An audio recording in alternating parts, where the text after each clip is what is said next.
Hello बच्चे लोग, आज हम शुरू करेंगे या आज हम पढ़ेंगे बुक ऑफ ओरिजिनल एंट्री। ठीक है, जो भी ट्रांजैक्शंस होते हैं उसको ओरिजिनली कहाँ पर हम इसको रिकॉर्ड करते हैं उसको हम बोलते हैं बुक ऑफ ओरिजिनल एंट्री।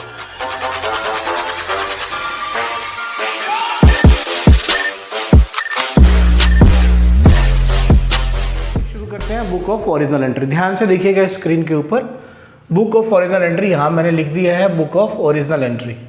क्या मतलब हुआ इसका? The book in which the transaction is recorded for the first time, है ना।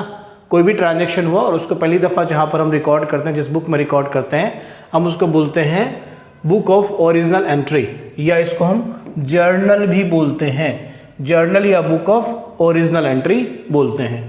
दूसरी बात अगर हम देखें, the source document is required to record the transaction in the journal. आपको याद होगा, आपको मैंने सोर्स डॉक्यूमेंट वाउचर्स के बारे में पढ़ाया था, कैश मेमो के बारे में पढ़ाया था। तो जो भी रिकॉर्डिंग है वो वहाँ से हम करते हैं। हमारे पास में जो सोर्स डॉक्यूमेंट होते हैं, वाउचर्स होते हैं, वहाँ से हम उठाते हैं और यहाँ पर हम रिकॉर्ड करते हैं। इससे होता क्या है, ये जो प्रैक्टिस है, it provides a complete record of each transaction in one place and links the debits and credits for each transaction. तो हर ट्रांजेक्शन का डेबिट और क्रेडिट को ये लिंक भी करता है। After the debits and credits for each transaction are entered in the journal, they are transfer to the individual accounts. इस इंडिविजुअल अकाउंट को बेटा जी हम लेजर बोलते हैं। क्या बोलते हैं? लेजर बोलते हैं। और ये जो ट्रांजेक्शन्स हम जर्नल में रिकॉर्ड करते हैं ना, इस पूरे प्रोसेस को जर्नलाइजिंग बोलते हैं। ठीक है, जैसे ही जर्नलाइजिंग प्रोसेस कंप्लीट होता है तो जर्नल एंट्री जो है एक कंप्लीट और यूजफुल डिस्क्रिप्शन देता है ऑर्गेनाइजेशन के बारे में कि ऑर्गेनाइजेशन पर क्या इफेक्ट पड़ा इसका। अब जैसे मैंने कहा, the transferring the process of transferring journal entry to individual accounts is called posting, and this is not alone posting, this is called ledger posting. तो पहला क्या हो गया? रिकॉर्डिंग। पहले सोर्स डॉक्यूमेंट हो गया, जो भी ट्रांजैक्शन हुए उसको सबसे पहले आपने सोर्स डॉक्यूमेंट उसका क्रिएट हुआ, उस सोर्स डॉक्यूमेंट से हम क्या करते हैं, लेके आते हैं और जर्नल एंट्री पास करते हैं या जर्नलाइज करते हैं उसको। स्पेसिफिक जो बुक होती है, ओरिजिनल एंट्री की जो बुक होती है, उस बुक में उसको हम रिकॉर्ड करते हैं और उसके बाद उसकी पोस्टिंग होती है। यानी जो इंडिविजुअल अकाउंट्स होते हैं, जिसको हम कहते हैं क्लासिफिकेशन। तो क्लासिफिकेशन होता है सेम नेचर की जो ट्रांजेक्शन है उसको हम क्या करते हैं, तो एक बुक बनाते हैं जिस बुक में इसको हम ट्रांसफ़र करते हैं। That is called laser book या लेजर अकाउंट भी बोलते हैं उसको। तो वहाँ पर हम इसको कहते हैं पोस्टिंग करना। तो रिकॉर्ड को क्या किया आपने? पोस्ट किया। ये सेकेंड स्टेज होता है, इसको हम क्लासिफिकेशन भी बोलते हैं। ठीक है, इस sequence causes the journal to be called the book of original entry and the ledger account as the principal book of entry. So original entry कहते हैं किसको? जर्नल को। और प्रिंसिपल बुक ऑफ एंट्री किसको कहते हैं? हम लेजर अकाउंट को बोलते हैं। अब इसमें आप ब्लू में देख रहे हो, ब्लू में क्या सब लिखा है मैंने? In this context it should be noted that on account of the number and commonality of most transactions the journal is subdivided into a number of books of original entry as follows. ध्यान से देखना है, क्या बोला मैंने? इस context में अगर हम ये कहें कि बहुत सारे ट्रांजेक्शन्स होते हैं जो कॉमन होते हैं, तो कॉमनलिटी के आधार पर बहुत सारे ट्रांजेक्शन को की कॉमनलिटी के आधार पर हमने जर्नल को क्या किया? सब डिवाइड किया, यानी कि दोबारा से हमने इसका डिवीजन किया। वैसे ये प्राइमरी बुक ही है, लेकिन हम इसको सब्सिडियरी बोलते हैं। क्या बोलते हैं? ये बुक ऑफ ओरिजिनल एंट्री है, प्राइमरी बुक है, बट इसको हम क्या बोलते हैं? सब्सिडियरी, क्योंकि इसका फर्दर क्लासिफिकेशन हुआ है। तो स्पेसिफिक क्लासिफिकेशन हमने कर दिया इस बुक का, जिसमें कि हम इस ओरिजिनल एंट्री को रिकॉर्ड करेंगे, ओरिजिनल ट्रांजैक्शंस को रिकॉर्ड करेंगे। तो इसके लिए हमने लिया एक तो जर्नल प्रॉपर ले लिया, एक कैश बुक ले लिया, और ये अदर डे बुक्स हैं। देखिए, जर्नल प्रॉपर के बारे में हम थोड़ी देर में बात करेंगे, लेकिन कैश बुक के बारे में हम आपको बता दें, जितने भी कैश के ट्रांजेक्शन्स होते हैं, चाहे वो कैश में हो, चाहे वो बैंक के थ्रू ट्रांजेक्शन्स हो, उन ट्रांजेक्शन्स को हम कैश बुक में रिकॉर्ड करते हैं। दूसरा होता है other day books. Other day books में क्या होता है कि जो डेली के ट्रांजेक्शन्स होते हैं, उन डेली के ट्रांजेक्शन्स को के लिए हम स्पेसिफिक बुक रखते हैं। जैसे डेली हम क्या करते हैं? परचेज होता है, सेल होता है, जो नॉर्मल हमारी बिजनेस इवेंट्स हैं वो कॉन्टीन्यूसली होते रहते हैं। जैसे परचेज होता रहेगा, सेल्स होता रहेगा। अच्छा मैंने परचेज़ किया था, माल ख़राब निकला, वापस कर देंगे, या सेल किया था, उसको पसंद नहीं आया, सैंपल जैसा नहीं था तो मेरे को वापस आ जाएगा। तो ये तमाम चीज़ें होती रहेंगी, उन सबको हम क्या करेंगे, डेली बेसिस पे रिकॉर्ड करेंगे। तो उसके लिए हमने लिखा other day books. Other day books में मैंने क्या लिखा, purchase day book, sales day book या सेल्स जर्नल बुक भी बोलते हैं, परचेज रिटर्न बुक और सेल्स रिटर्न बुक। बेटा जी इसको ना सेल्स रिटर्न बुक आप लिखिए, ये आपका सेल्स रिटर्न बुक हो गया। अब ये जो दो है ना, ये आपके सिलेबस में नहीं है 11th क्लास में, पढ़ने के लिए मैं इसको लिख देता हूँ, बट बिल्स रिसीवेबल और बिल्स पेएबल आपके सिलेबस में नहीं है, इसलिए इसको नहीं पढ़ना है। ठीक है, आगे बढ़ते हैं। अब देखते हैं, अब इससे पहले हम देखते हैं यहाँ पर जर्नल प्रॉपर के बारे में बात कर लेते हैं। आप जो ये सब्सिडरी बुक्स देख रहे हो ना, cash book, other day books, other day books के अंदर purchase day book, sales day book, purchase return book, sales return book, ये जो आप देख रहे हो, इसके अलावा ऐसे सारे ट्रांजैक्शन जिनकी जगह इन सब में ना हो, जिनको इस सब में हम नहीं डाल पाए, उसको हम क्या करते हैं, एक जर्नल एंट्री पास करते हैं।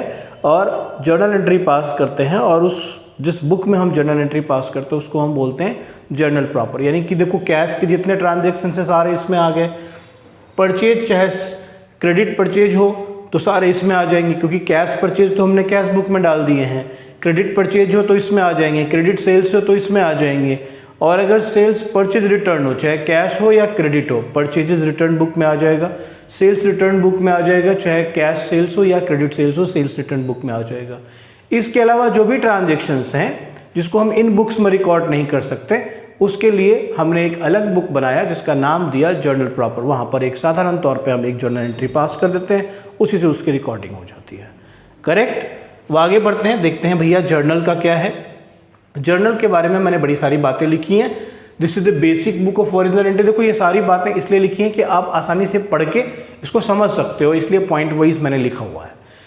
इस बुक में transaction are recorded in the chronological order as and when they take place. यानी जब जैसे ये होता है उसी हिसाब से उसी डेट पे उसको हम मेंशन करते हैं। ऐसा नहीं होगा कि 15 तारीख और 25 तारीख का ट्रांजैक्शन तो पहले 25 वाला आएगा फिर 15 वाला आएगा, नहीं ना, पहले 15 को रिकॉर्ड करेंगे फिर आप 25 को रिकॉर्ड करेंगे। राइट। सो इस ट्रांजैक्शन इस बुक से क्या होता है, हो जाता है रेस्पेक्टिव अकाउंट में पोस्ट कर देते हैं, इसको हम ट्रांसफर कर देते हैं, जिसको पोस्टिंग बोलते हैं। ठीक है, जितने भी ट्रांजैक्शंस होते हैं इसको सेपरेटली रिकॉर्ड करते हैं। ठीक है ना। और ये रिकॉर्ड जो करते हैं ये मतलब रूल लगाते हैं हम लोग, डेबिट किसको करेंगे क्रेडिट किसको करेंगे, ऐसा रूल लगा करके हम लोग करते हैं। रूल हमने पहले सिखाया हुआ है, asset, liability, capital, income, expenses, इसके लिए रूल हमने बताए हुए हैं, उस हिसाब से उस रूल के हिसाब से कर लेते हैं। फॉर्मेट कैसा होता है वो देखिए, ये हो गया डेट का कॉलम, है ना। इसके बाद ये पर्टिकुलर का कॉलम हो गया। ठीक है सर। ये हो गया लेजर फोलियो, LF बोलते हैं इसको, लेजर फोलियो, यानी कि लेजर में कितने नंबर पेज पे आपने ये रिकॉर्ड किया हुआ है, पोस्ट किया हुआ है। इसमें डेबिट अमाउंट लेंगे, इसमें क्रेडिट अमाउंट लेंगे, और आपको पता है कि जितनी डेबिट होगी उतनी ही क्रेडिट होएगी, है ना, मैचिंग कॉन्सेप्ट। अब जर्नल एंट्री को अगर मैं डिस्क्राइब करूं तो पहले मैंने बोला कि फर्स्ट कॉलम डेट का होता है, पार्टिकुलर कॉलम होता है, सब कुछ हो गया, ये सब बातें हो गई। ठीक है ना। अब यहाँ पर एक छोटी सी बात मैंने यहाँ पर लिखी जिसको आप ध्यान से देखेंगे। देखिए चूंकि जो ट्रांजैक्शंस होते हैं ये काफ़ी सारे होते हैं और इन ट्रांजैक्शंस को हम बहुत सारे पेजेस पे रिकॉर्ड करते हैं, मतलब एक पेज पे सारा नहीं होता। तो हम वो पेज मेरा फुल हो गया तो फिर मैं अगले पेज पे जाऊंगा, तो अगले पेज पर जाने के लिए हम क्या करेंगे, जितना भी डेबिट का है और जितना भी क्रेडिट का अमाउंट है उसको वहाँ पर टोटल कर लेंगे। टोटल करने के बाद लिखेंगे बैलेंस CF माने कैरी फॉरवर्ड, यानी कि नेक्स्ट पेज में जो जाएगा तो उसके लिए वहाँ पर क्या लिख देंगे, बैलेंस CF लिख देंगे। ओके, पूरा डेबिट को टोटल कर लेंगे, पूरे क्रेडिट को टोटल कर लेंगे, टोटल दोनों ऑटोमेटिकली मैच करेगा जैसा हमने आपको बताया है, और उसको वहाँ पर लिखेंगे बैलेंस CF। फिर नेक्स्ट पेज पे जाएंगे और लिखेंगे बैलेंस BF, ब्रॉड फॉरवर्ड, और फिर वो टोटल जो पिछले पेज का था वो वहाँ पर हम मेंशन कर देंगे। फिर उसके बाद रिकॉर्डिंग करनी शुरू हो जाएंगे। ठीक है ना। और आप ये समझे कि जर्नल एंट्री जो होता है बेसिक रिकॉर्ड होता है बिजनेस ट्रांजैक्शन का। ये सिंपल भी हो सकता है, कंपाउंड भी हो सकता है। सिंपल कैसे हो जाएगा, एक डेबिट और एक क्रेडिट हुआ तो सिंपल हो गया, लेकिन कई सारे डेबिट और कई सारे क्रेडिट अगर हो जाए उसी ट्रांजैक्शन के अंदर तो हम उसको कंपाउंड जर्नल एंट्री बोलेंगे। समझ गए। अगर एक ही डेबिट हो और एक ही क्रेडिट हो, कॉरस्पॉन्डिंगली एक ही क्रेडिट हो, जैसे मान लो फर्नीचर खरीदा, कैश बेचा, तो फर्नीचर डेबिट टू कैश, बस सिंपल है, सिंगल है, इसलिए इसको सिंपल जर्नल एंट्री बोलेंगे। लेकिन अगर इसी में बोला कि फर्नीचर आपने खरीदा, उसको कैश डिस्काउंट दिया 10% का, तो फर्नीचर अकाउंट डेबिट हो गया टू कैश और टू डिस्काउंट हो गया, ठीक है। तो यहाँ पर क्या हो गया, कंपाउंड जर्नल एंट्री होगी, ठीक है। या कई सारी चीज़ें एक साथ आपने ली, फर्नीचर भी खरीदी आपने, और कई एसेट्स हो गए, या और कोई एसेट्स आपने खरीदा, उन सबको हमने एक ही वेंडर से खरीदा, एक ही डेट पे खरीदा, तो हम क्या करेंगे, सिमिलर नेचर का है तो सबको डेबिट करेंगे और नीचे क्रेडिट करेंगे। तो डिफरेंट सारे आ गए, कई सारे डेबिट आ गए, कई सारे क्रेडिट आ गए, तो ऐसे एंट्रीज को हम क्या बोलेंगे, कंपाउंड जर्नल एंट्री बोलते हैं। हम आपको सिखाएंगे आगे के क्वेश्चंस में, हम आपको सिखाएंगे। यहाँ पर एक छोटा सा क्वेश्चन हमने लिया, 56 स्वाद furnishes the following information, transactions during the month of April 2022 are as under. आपको क्या करना है, जर्नल एंट्री पास करनी है, इसकी जर्नल एंट्री पास करनी है, ठीक है। मैं आपको जर्नल एंट्री पास करके दिखाता हूँ, ओके। तो ध्यान से, ये जर्नल एंट्री का क्वेश्चन आप देख पा रहे हो, ठीक है। तो जर्नल एंट्री का क्वेश्चन है, सबसे पहले बोला 56 स्वाद है, इसको मैंने ले लिया P2। तो पहले यहाँ पर देखो, तुम सबसे पहले क्या लोगे, तुम लोगे डेट, डेट ले लिया, डेट का एक कॉलम बना लिया, है ना, डेट का एक कॉलम बना लिया। सुंदर थोड़ी हैंडराइटिंग बनाता हूँ मैं, वैसे तो होती नहीं मेरी, लेकिन फिर भी कोशिश कर रहा हूँ। डेट ले लिया, ये हो गया तुम्हारा पार्टिकुलर्स। अब देखो मैं एक एक चीज़ को समझाऊंगा, ठीक है, तो तुमने ध्यान से समझना। ये हो गया LF, ये हो गया डेबिट, और ये हो गया क्रेडिट। 2022 अप्रैल 1, ऐसे लिख दिया, डेट लिख दिया, ठीक है। ध्यान से देखना है, डेट लिख दिया। पहला business started with cash rupees 1,50,000, आप देख पा रहे हो। तो बिजनेस आपने स्टार्ट किया, तो इसमें दो चीज़ें क्या हुई, बिजनेस स्टार्ट किया तो तुम्हारे पास क्या आया, कैश भी आ गया और कैपिटल भी आ गया। तो कैश बढ़ गया, कैश एसेट होता है, तो कैश को क्या करोगे, डेबिट करो। कैसे लिखोगे, ऐसे लिखोगे, कैश अकाउंट डेबिट, यहाँ DR लिख दोगे और 2 लिख दोगे capital account,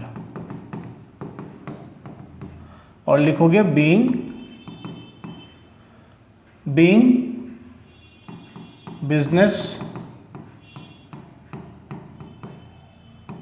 started with cash, ये लिख दोगे। कितने का कैश है, 1,50,000। तो डेबिट कॉलम में भी और क्रेडिट कॉलम में, दोनों कॉलम में हम क्या करेंगे, 1,50,000 लिख देंगे, और क्रेडिट कॉलम में भी 1,50,000 लिख देंगे। हो गई बात हमारी। अच्छा अब देखो अप्रैल 2 को तो यहाँ पर लिख दोगे तुम अप्रैल 1 तारीख ही, अप्रैल 1 ही है। Goods purchased from Manisha 36,000। अब गुड्स परचेज करा, मनीषा से परचेज करा, देखिए क्या ध्यान रखना है, मनीषा से परचेज किया, तो यहाँ पर फॉर कैश नहीं लिखा हुआ, फॉर कैश नहीं लिखा हुआ। अगर फॉर कैश नहीं लिखा हुआ, इसका मतलब है कि मनीषा से आपने उधार खरीदा, याद रखना है इसको। या तो यहाँ पर मनीषा नहीं लिखा होता तो मतलब होता कैश, और यहाँ पर फॉर कैश मनीषा के साथ लिखा होता तो कैश, सिर्फ नाम लिखा हुआ इसका मतलब उधार। तो परचेज किया और मनीषा, परचेज, ठीक है, उधार खरीदा तो लायबिलिटी होगी, यानी मनीषा आपकी क्या होगी, क्रेडिटर होगी। क्रेडिटर जब बढ़ता है तो उसको हम क्रेडिट करते हैं, यस। और आपने माल खरीदे यानी परचेज किया, तो मैंने कहा था कि देखो अकाउंटिंग क्वेश्चन करोगे तो इसी परचेज को स्टॉक लिखते हैं क्योंकि वो पोजीशन स्टेटमेंट होता है। लेकिन यहाँ पर क्या लिखोगे, परचेजेज लिखोगे। एंट्री किससे पास करोगे, परचेजेज से पास करोगे, क्योंकि यहाँ पर purchases are assumed as regular expenses. तो परचेजेज को डेबिट करोगे। क्या करोगे, तो यहाँ पर ये एक्सपेंस हो गया तो एक्सपेंस डेबिट कर दोगे, purchases account debit to Manisha's account. लिखोगे being goods purchase from Manisha, being goods purchased from Manisha, ऐसा लिख दिया। अब तुमने 36,000 की लिखी, तो 36,000 की खरीदी तो 36,000 दोनों ही कॉलम में लिख दोगे। अब फिर सेम 1/4/2022 को फिर से अप्रैल फर्स्ट को तुमने एक और ट्रांजेक्शन किया, वो था स्टेशनरी परचेज फॉर कैश। तो स्टेशनरी भी तुमने खरीदी तो तुम लिख दोगे स्टेशनरी। स्टेशनरी भी एक तरीके की एक्सपेंस है। Stationery account debit to cash में खरीदा, तो कैश तुम्हारा एसेट है, ये जा रहा है, तो तुम लिख दोगे स्टेशनरी टू कैश। तो लिखोगे बीइंग स्टेशनरी परचेज। देखो मैं बीइंग में क्या लिख रहा हूँ, मैं बीइंग में सिर्फ लिख रहा हूँ जो तुम्हारा वहाँ ट्रांजेक्शन है ना, उसी को मैं यहाँ रिपीट कर रहा हूँ। नरेशन में कुछ और नहीं लिखना, इसको बोलते हैं नरेशन। नरेशन में कुछ नहीं लिखना, ये जो यहाँ पर बात पड़ी हुई है में बीइंग लगा दो और लिख दो सही तरीके से, बस, और कुछ नहीं करना। तो स्टेशनरी कितने की खरीदी, 2200 की खरीदी। तो चलो भैया 2200 रुपये हमने अमाउंट कॉलम में डाल दिए। तो अप्रैल 1 की एंट्री हो गई। अब तुमको क्या करना है, 2 अप्रैल की है, open a bank account with SBI। Second को आपने एक एंट्री पास करनी है। अप्रैल 2 को बैंक अकाउंट ओपन किया SBI के साथ 35,000 की, 35,000 की SBI के साथ आपने ओपन करी। तो आपने क्या लिख दिया, बैंक में पैसे डाले, तो लिख दिया bank account debit to cash account. Simple है, एक एसेट घटा और दूसरा asset, open the bank account with SBI, ऐसे करके लिख दीजिएगा। ठीक है, एक एसेट बैंक भी आप ही का है तो बढ़ गया तो डेबिट हो गया, और कैश निकल गया तो कैश क्रेडिट हो गया, वो भी आप ही का एसेट है। और अकाउंट आपने खोला 35,000 से, तो 35,000 से जब खोला तो यहाँ लिख देंगे 35,000 डेबिट में और 35,000 कहाँ पे, क्रेडिट में लिख देंगे। फाइन। अब आपने क्या किया, तो अब आपने क्या किया, 2 तारीख को हो गया। अब 2 तारीख को ही आपने goods sold to Priya for 16,000, goods sold to Priya for 16,000। अब प्रिया को बेचा आपने, तो सेम डेट है आपका अप्रैल 2, प्रिया को बेचा। अब प्रिया को बेचा, नाम यहाँ पर आ गया प्रिया। अगर फॉर कैश होता तो कैश होता, कैश में बेचा होता आपने, लेकिन सिर्फ नाम आया, इसका मतलब है कि प्रिया को आपने उधार बेचा, तो प्रिया आपकी क्या हो गई, डेटर हो गई। तो आप क्या लिखेंगे, Priya's account debit to sales लिखेंगे। क्यों लिखेंगे टू सेल्स, क्योंकि सेल्स तो रेवेन्यू है, और रेवेन्यू अगर बढ़ जाए तो उसको क्रेडिट करते हैं। Being goods sold to Priya, sold to Priya. ठीक है, कितने की गुड्स बेची आपने, 16,000 की गुड्स बेची, तो यहां पर लिख देंगे आप 16,000। सिंपल, समझ गए। अच्छा, अब मैं ऐड कर रहा हूं पेज इसमें, ऑलराइट। देखिए, उसके बाद अप्रैल 3, अप्रैल सेम, फिर डेट लिखेंगे, फिर पार्टिकुलर्स ले लेंगे, फिर डेबिट ले लेंगे, फिर क्रेडिट ले लेंगे, और यहां पर एक LF ले लेंगे। भूलना नहीं है, बहुत ही सिंपल फॉर्मेट है। अब आपको 3 तारीख की एंट्री करनी है, तो 2022 और अप्रैल 3। क्या किया आपने, received a cheque of ₹16,000 from Priya. Priya से आपको 16,000 का चेक मिला, कोई प्रॉब्लम नहीं है, आ गया चेक। तो आप लिखेंगे बैंक अकाउंट डेबिट, क्योंकि चेक आ गया है तो बैंक से रिलेटेड है ये, टू प्रिया, है ना। Cheque received from, being cheque received from Priya, received from Priya लिख देंगे, और 16,000 का चेक आपका प्रिया से मिल गया, 16,000 यहाँ लिख देंगे। चलिए फिर से अप्रैल, देखिए अप्रैल 3 हो गया, अप्रैल 5 को है आपके पास, अप्रैल 5। सोल्ड गुड्स टू निधि, फिर से निधि बोला, यानी कैश नहीं है, तो निधि को भी उधार बेचा आपने, तो निधि आपकी डेटर हो गई। तो डेटर क्या होता है, एसेट होता है, तो Nidhi account debit to sales account, sales को क्रेडिट किया। बीइंग गुड्स, या सीधे लिखिए goods sold to Nidhi, goods sold to Nidhi. जो घटना हुई है ना उसको यहाँ पर आप एक्सप्रेस कर देते हैं, that is what called narration. Nidhi को आपने कितने का बेचा, 14,000 की गुड्स बेची, तो यहाँ लिख दीजिए 14,000 रुपये, और यहाँ पे लिख दीजिए 14,000 रुपये, यहाँ भी 14, यहाँ भी 14। फिर आपका अगला ट्रांजैक्शन 8 तारीख को है, निधि पे 14,000 कैश। तो अप्रैल, यहाँ लिख देंगे अप्रैल 8। तो निधि ने आपको कैश दे दिया, तो कैश यानी एसेट आ गया, तो कैश अकाउंट डेबिट। और एक एसेट जो निधि थी वो आपकी कम हो गई। तो जो एसेट कम हो गई, क्यों है एसेट वो? क्योंकि उसको आपने उधार बेचा था, वो आपकी डेटर हो गई थी। डेटर एसेट होता है। कैश अकाउंट डेबिट टू निधि, है ना। तो लिखेंगे आप cash received from Nidhi, cash received from Nidhi. Simply चीज़ें हैं। और 14,000 रुपये पूरे कैश निधि से आपको मिल गए। निधि अच्छी लड़की है, आपको उसने टाइम पे पैसे दे दिए, बढ़िया बात है। अप्रैल 10 की आप एंट्री पास करेंगे। आप अप्रैल 10 को देखेंगे, purchase goods for ₹20,000 on credit from Ritu. भाई देखो, साफ बोल दिया क्रेडिट पे खरीदा है रितु से, यहाँ फिर वो कैश वाला हिडन ट्रांजेक्शन नहीं है। तो आपने निधि से खरीदा क्या? गुड्स परचेज करा। तो आप लिखेंगे purchase account debit, purchase account debit to किससे खरीदा? रितु, टू रितु। तो रितु से खरीदा, तो बीइंग, नरेशन लिख देंगे, being goods purchased from Ritu. ठीक है, कितने का खरीदा? रितु से खरीदा 20,000 का, तो 20,000 यहाँ पे लिख देंगे। Very great. अच्छा, अप्रैल 10 का हो गया। अप्रैल 14 को देखिए, अप्रैल 14 को आपने क्या किया? Insurance paid by cheque, insurance pay किया। इंश्योरेंस जो होता है वो आपका एक्सपेंस होता है।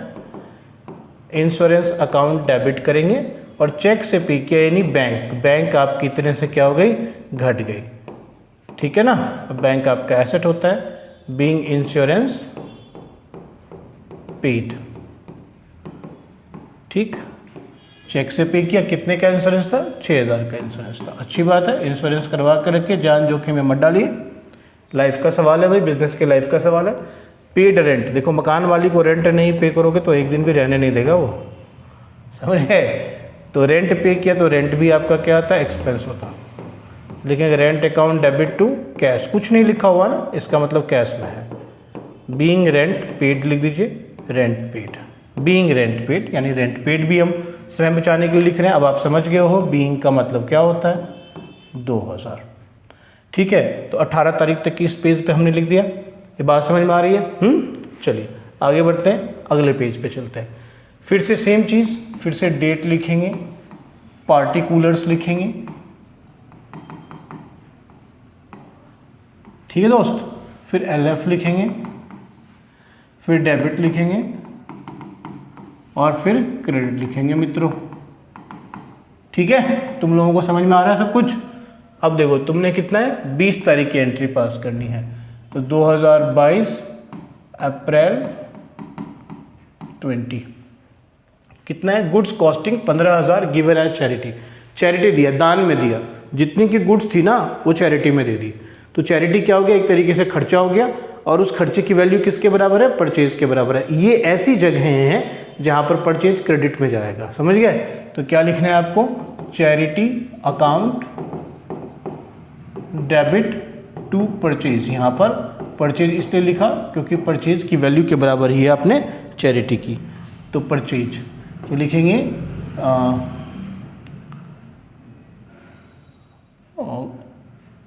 Being goods given as charity. और आपने चैरिटी कितने की करी? 1,500 रुपये की चैरिटी करी, दान करी। गरीब बच्चों को आपने गुड्स दे दिया, गरीब लोगों को। बहुत अच्छा काम किया। नेक काम करते रहना चाहिए जीवन में। तो 24 तारीख को purchase office furniture for 11,200। Furniture आपका एसेट है तो लिख दिया आपने furniture account debit, furniture account debit to cash. कुछ नहीं लिखा हुआ ना, परचेज ऑफिस फर्नीचर फॉर 11,200। देखो यहाँ पर कुछ नहीं लिखा हुआ, इसका मतलब कैश में है। ठीक है, याद रखना है। 11,200 डेबिट में भी लिख दिया, क्रेडिट में भी 11,200 लिख दिया। यहाँ लिख दिया मैंने being furniture purchased, being furniture purchased, ये लिख दिया।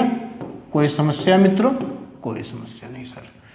चलो अप्रैल 24 की होगी, अप्रैल 29 की एंट्री देखिए, वो है cash withdrawn for house hold purposes. आपने अपने घर के खर्चे के लिए कैश विड्रॉ किया, तो ये ड्राइंग्स कही जाती है। अगर आप गुड्स भी अपने घर के कंजम्पशन के लिए निकालते हो ना, तो उसको भी ड्राइंग्स बोलते हैं। और अगर आपने कैश भी निकाले अपने रेगुलर खर्चे के लिए, तो उसको भी हम ड्राइंग्स बोलते हैं, ठीक है ना। तो ड्राइंग्स आपने करी, किस फॉर्म में करी? ड्राइंग्स भी एक तरीके का क्या हो गया, खर्चा हो गया, लॉस हो गया, लेस हो गया कैपिटल आपका इससे, तो इसका नाम आ जाता है ड्राइंग्स। तो लिखोगे drawings account debit to cash, किस फॉर्म में हुआ? कैश के फॉर्म में हुआ। तो being cash withdrawn for self, खुद के लिए। कितना कैश किया? खर्चा आपका छोटा सा है, 5,000 का खर्चा है, कोई बात नहीं, खर्च कीजिए। उसके बाद अप्रैल 30 को आपने क्या किया? इंटरेस्ट रिसीव्ड कैश रुपीज़ 1200 रुपये का इंटरेस्ट रिसीव किया, कैश में किया, इसलिए कैश अकाउंट डेबिट, और इंटरेस्ट आपकी इनकम होगी, इसलिए यहाँ पर लिख दीजिए टू इंटरेस्ट अकाउंट, ठीक है ना। इंटरेस्ट आपकी क्या होगी? Being interest received in cash, सीधे रिसीव्ड लिख दीजिए, हो जाएगा। आपने इंटरेस्ट रिसीव किया कितना? 1200 रुपये का, और वो भी किसमें? कैश में। सिंपल तरीके से समझिए, कोई खूब हल्ला मचा करके पढ़ाने से कुछ नहीं होता, आपको कुछ फ़ायदा नहीं होगा। आराम से शांति से चीज़ों को सीखिए, कोई भी प्रॉब्लम नहीं है, बहुत ही सिंपल सी चीज़ है। जब मेरे जैसा आदमी सीख सकता है, तो आप लोग तो इंटेलिजेंट हो यार, सीख सकते हो। तो अप्रैल 30 को आपने फिर एक ट्रांजैक्शन और किया, कैश सेल किया 2300 रुपये का, साफ बोल दिया कि सेल है, कैश में है, तो कैश आएगा, तो कैश अकाउंट डेबिट हो जाएगा। और कहाँ से आया? सेल से आया। सेल्स क्या होती है? इनकम जनरेट करती है, रेवेन्यू होती है आपकी, तो उसको क्रेडिट करते हैं। तो बीइंग गुड्स सोल्ड, क्या लिखेंगे? बीइंग गुड्स सोल्ड, सिर्फ इतना लिख दीजिए, बहुत है, इससे ज़्यादा नरेशन देने की ज़रूरत नहीं है। कितने का है? 2300 रुपये का कैश सेल्स है, 2300 रुपये का है। अप्रैल 30 हो गया, फिर से अप्रैल 30 को है कमीशन पेड 3000 बाय चेक, फिर से अप्रैल 30 को ले लीजिए। कमीशन पे किया, कमीशन क्या हो गया? पे किया, तो कमीशन आपका क्या हो गया? खर्चा हो गया, तो कमीशन अकाउंट डेबिट। और आपने क्या किया? चेक से पे किया, तो लिखेंगे टू बैंक, चेक से हो तो बैंक, लिखेंगे being commission paid, being commission paid by cheque, ठीक है। Being commission paid by cheque, कितने का कमीशन था? कमीशन था 3000 रुपये का, तो 3000 रुपये यहाँ पर आपने लिख दिया, डेबिट और क्रेडिट दोनों साइड में, ठीक है। फिर से अगले पेज पे चले गए, फिर से सेम चीज, डेट, पार्टिकुलर्स मित्रों, फिर एलएफ, फिर मित्रों डेबिट और क्रेडिट। अब आप यहाँ तक कर चुके थे कमीशन तक, आपके पास फिर से 2022 और ये हो गया April 30। Telephone bill paid by cheque, तो टेलीफोन बिल है तो लिख दीजिए, कोई टेलीफोन बिल आपका एक्सपेंस हो गया, तो अब लिखेंगे telephone bill account debit to bank, क्योंकि आपने कैश में खर्च किया। तो आप यहाँ पर नरेशन देंगे being telephone bill paid, being telephone bill paid, ठीक है। कितने का टेलीफोन बिल था? 2000 का था, है ना, तो 2000 रुपये आपने यहाँ पर पे कर दिए। लास्ट है आपकी फिर से April 30, payment of salaries in cash, salary आपका एक्सपेंस है, तो लिखेंगे salaries account debit to cash account. बात समझ में आ गई?